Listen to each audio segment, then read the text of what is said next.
37 minutes after the hour now, she's been called the Mamdani of the West. Self-proclaimed socialist Katie Wilson is Seattle's brand new mayor-elect.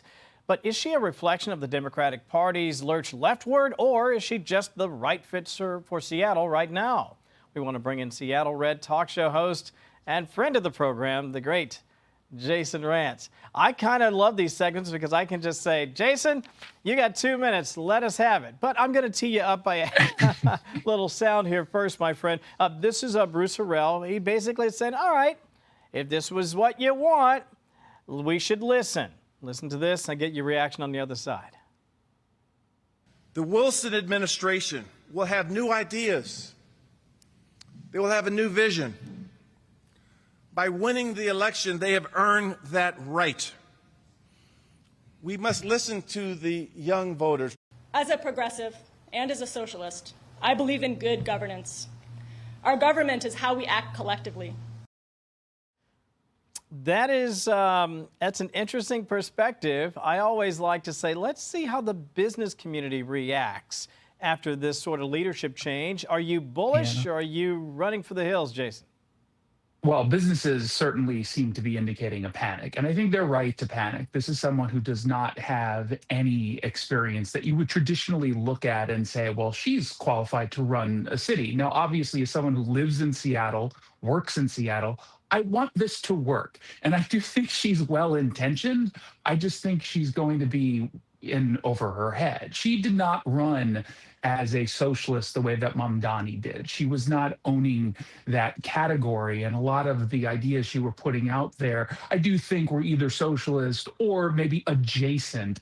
And so we didn't get the same kind of national attention that a Mamdani did. But ultimately, she's going to lean into those policies with a council now that is dramatically different than what it was before this election, meaning we've got more socialists on the Seattle City Council. So she's going to be able to enact her agenda. And I think ultimately she's going to run into two problems. Number one, she's not going to be able to pay for much of what she wants to enact. And number two, she's going to have to increase taxes to do it, which then scares off businesses that right now are very clearly panicked. The ones I'm talking to are panicked. Yeah, and here's the problem that we've seen over and over. They can move to Bellevue. They can move to other places. They can leave the state altogether if they feel like the tax policies are onerous, to say nothing of the fact that sometimes when these policies are enacted, they may sound good in a college classroom or maybe if you're hanging out with your buddies, but when rubber meets road and real families, and by the way, a lot of Seattle families are struggling right now, you've got to do what you can to encourage investment, Jason. This idea of, hey, we'll give a chicken in every pot. Eventually, as famously has been said, eventually you run out of other people's money. Yeah, and that's why we're in the position we're currently in. They decided at the council level several years ago to just go all in against Amazon and other big business. They introduced the payroll tax. They basically pushed Amazon to send thousands of dollars to Bellevue, which you just pointed out.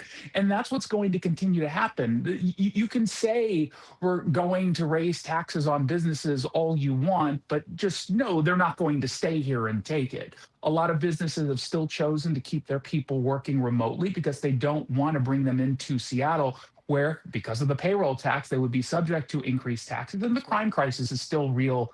Homelessness is still out of control in the downtown core.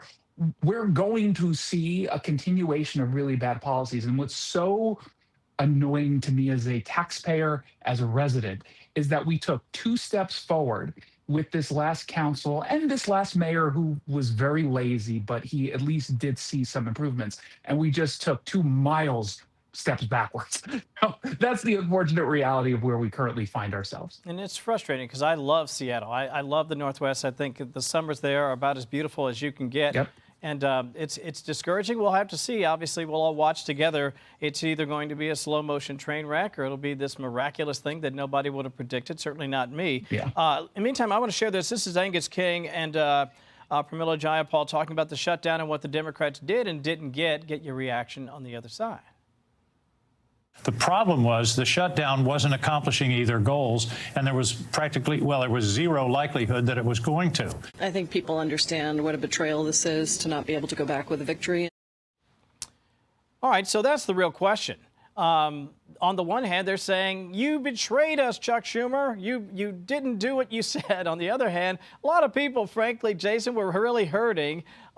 40 days, 43 days is a ridiculous amount of time to make a political point. Your thoughts? So just look at how not just Pramila Jayapal and others on the left are reacting, but just activists, not just lawmakers. They're upset that the shutdown ended. They were calling this a Republican shutdown. They were angry. They were pretending Republicans were responsible. And now that they stopped it, they're saying, oh, I can't believe it. They're just as angry.